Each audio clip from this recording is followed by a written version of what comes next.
Congressman, at the White House, we have been told several times this week in briefings by Jay Carney that the president is not willing to negotiate on the debt ceiling. No way, no how, don't even try it. Is he making the right decision? Absolutely. And it's important, though, to distinguish between what the debt ceiling is and the budget issues, because the president has indicated he's very willing to negotiate on issues like the deficit, how much we spend, whether we should close tax loopholes. And Republicans have actually refused to even go to a budget conference on those big issues. But what the president's saying about the debt ceiling is that's about whether or not the United States pays its bills on time. These are bills that are due and owing. And just like you can't get up one morning and Bob can't get up one morning and people listening can't get up one morning and say, you know what, we're not going to make our mortgage payment. Or we're not going to pay off our credit card. Yeah. If the United States government... We bought all this stuff, but now we're not going to pay for it. We bought all this stuff, and by the way, Congress has already voted for all of this stuff.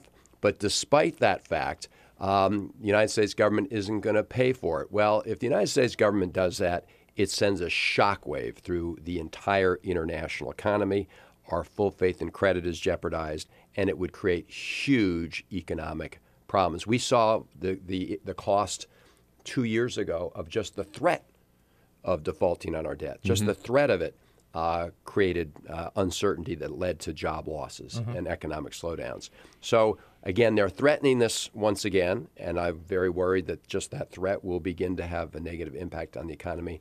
And by God, if they actually ever did it, it would be catastrophic. But the last time, usually in the past, there's not been any negotiation on the debt ceiling, right? I mean, some people may vote against it. From the Reagan administration on, people have routinely voted to increase the debt ceiling. There's always been a little bit of back and forth politically, but not until 2011, 2 years ago, did you have this real showdown where people took the debt ceiling as a hostage and said, we will not pay the bills of this country unless you give us something. And back then, what they wanted us to, give them their Republican radical budget.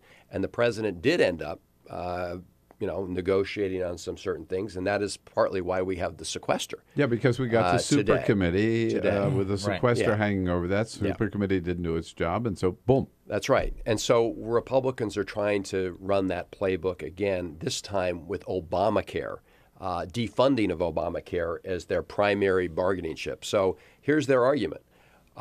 We will prevent the United States from paying its bills on time unless you shut down the Affordable Care Act.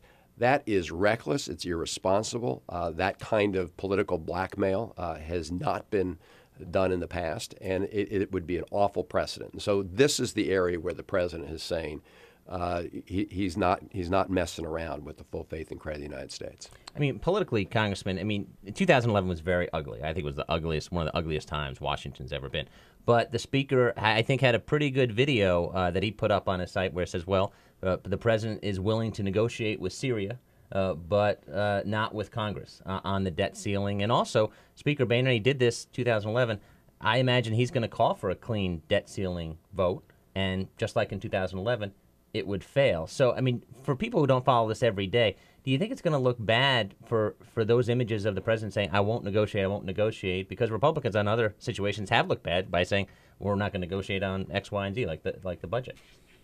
So, first of all, the president did not negotiate with Syria. What the president did was threaten to use force against Syria, and Syria said, we're going to give you what you want, which is we're going to get rid of our chemical weapons, don't use force. So that was not a negotiation. That was capitulation by the Syrians in that case. Now, again, that's why I wanted to be really clear that the president is more than happy and has tried to negotiate with Republicans on all these budget issues, right, including things like the sequester and trying to find a way to replace it.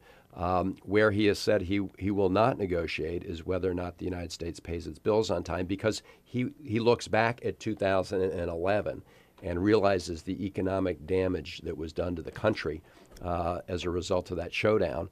And as I said earlier, these are bills that the Congress has voted for, right? We voted for Medicare.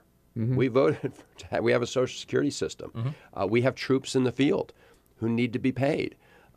So Congress needs, if Congress doesn't want to have those responsibilities going forward, Congress will have to make other decisions. But so long as those decisions are in place, we have to pay for it as a country, just like all of us around this table have to pay our bills. And somebody has to remind Congress, too, you also voted for Obamacare 3 years ago. And it's That's a law right. of the land. And it's been upheld by the Supreme Court. Exactly. And is in place and benefiting millions of people already.